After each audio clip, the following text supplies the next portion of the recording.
नमस्कार। ज्ञानवर्धक इस चैनल में आपका बहुत बहुत स्वागत है। आप देख रहे हैं महाभारत कथा को एपिसोड के रूप में। आपका सपोर्ट और स्नेह निरंतर मिल रहा है, यही मेरी आंतरिक प्रेरणा है। इसके लिए आपको बहुत बहुत धन्यवाद। पिछली वीडियो में आपने देखा होगा कि भीम अब अपनी पत्नी हिडिंबा, जिसका नाम सालक टंकट्टी है, उसके पास पहुंच चुके हैं और अपने पुत्र से भी उनकी मुलाकात हो गई है। सालक टंकट्टी और भीम सरोवर में तैरकर वापस अमराई में पहुंच चुके हैं और सूर्य अब 3 हाथ ऊपर आ चुका था। भीम उसके पहले वाली झोपड़ी के पास आकर खड़े हो गए, जहां वह पहले वही सोया करता था।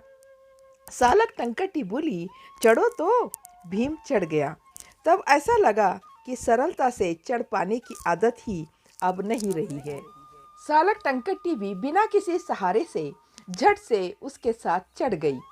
लकड़ी की 3 सीढ़ी चढ़ने के बाद भीम झोपड़ी का दरवाजा धकेलकर भीतर घुस गए। वहीं पहले जैसी लंबी चौड़ी बांस की झोपड़ी थी। कोमल घास की चटाई बिछी हुई थी। भीतर सरकंडे बुनकर सुंदर सुंदर सजावट की गई थी। एक कोने में एक बड़ी गोल नाद ढकी रखी थी और साथ ही 2 मटके रखे हुए थे। भीम की नजर को उस ओर जाते देखकर वह बोली, जंगली भैंस का मांस पकाया है, साथ में उबली शकरकंदी भी है। तुम्हें पसंद है ना? यही सोचकर बहू ने स्वयं पकाया है। तुम जब यहाँ थे तो ताड़ी की मद पसंद करते थे, इसलिए घटोत्कच ने अपने पीने के लिए सुरक्षित पेट से मद उतार कर मंगवाया है। हम जब नहाने गए थे तब यहाँ आकर तुम्हारे लिए वह रख दी है। तुम रक्कोदर हो ना?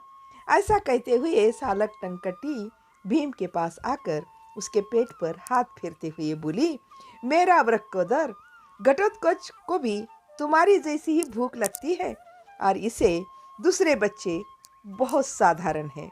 भीम ने पूछा, वे सब कहाँ है? उसने कहा, सो रहे हैं। सालक टंकट्टी ने आगे कहा कि तुम्हें बुलाकर लाने के चक्कर में रात में उनकी नींद नहीं हुई है ना, इसलिए कामक टंकट्टी भी मेरे साथ रात भर जगती रही। वह नींद को रोक नहीं सकती है। शाम को सब इकट्ठे होंगे, चलो तुम खाना खा लो, कहकर उसने मटके पर ढके ताड़ के पत्ते को बिछाकर उस पर दोनों प्रकार का खाना हाथ में भर भर कर परस दिया।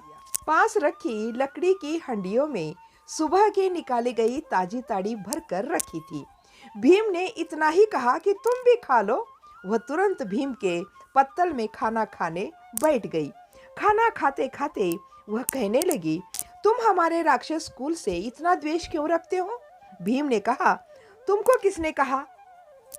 वह कहती है कि सुना है यहाँ से जाने के बाद तुमने हमारे कुल के बक को मार डाला।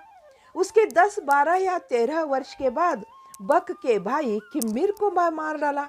भीम ने कहा कि मनुष्य के मांस का स्वाद पड़ जाने से बक ने सारे राज्य को तंग कर रखा था, पता है? हमें खाना देने वालों का ऋण चुकाने के लिए उसे मारना पड़ा मुझे। जब हम जंगल में थे तो उसका बदला लेने के लिए उसका भाई किम्मीर हमें मारने के घात में बैठा था। ऐसे में उसे बिना मारे हम अपनी जान कैसे बचा सकते हैं, बताओ तुम ही।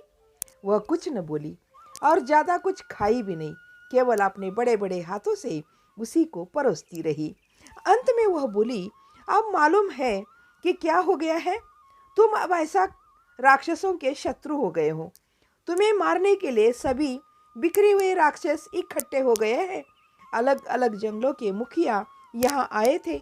घटोत्कच को भी उन्होंने तुम्हें मारने के लिए उकसाया है और वह तैयार भी हो रहा था। पता है, मैंने ही उसे अपने इसी पेड़ की झोपड़ी में यहीं पर बुलाकर उसे समझाया था। उसे समझाने में सारी रात लग गई।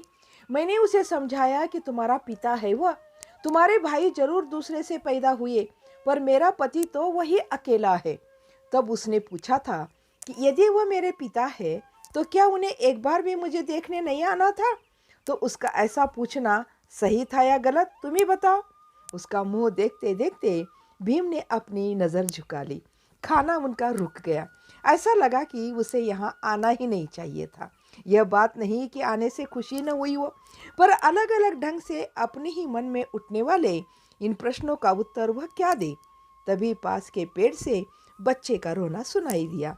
भीम के कान उसी ओर लग गए, मन भी उसी ओर चला गया। यह देखकर वो बोली, वह तुम्हारा पोता है, उसे दूध पीने भर को ही माँ की जरूरत पड़ती है, नहीं तो मेरी गोद के अलावा कहीं भी अपना रोना बंद नहीं करता वो। भीम ने खाना बंद कर दिया था, पर यह देखकर वो बोली, खाना क्यों बंद किया? इतने से ही पेट भर गया क्या? पकाए खाने को बचा दोगे तो बहू मेरा मजाक उड़ाएगी, कह देगी ओहो तुम्हारा पति तो बड़ा वृक्क था, कहा करती थी बस उसका पेट इतना ही है। यह कहती हुई वह मेरे मुंह के सामने हाथ मटका कर पूछे तो। भीम ने खाना फिर से शुरू किया। वह बोली, अब राक्षसों के 2 गुट हो गए हैं।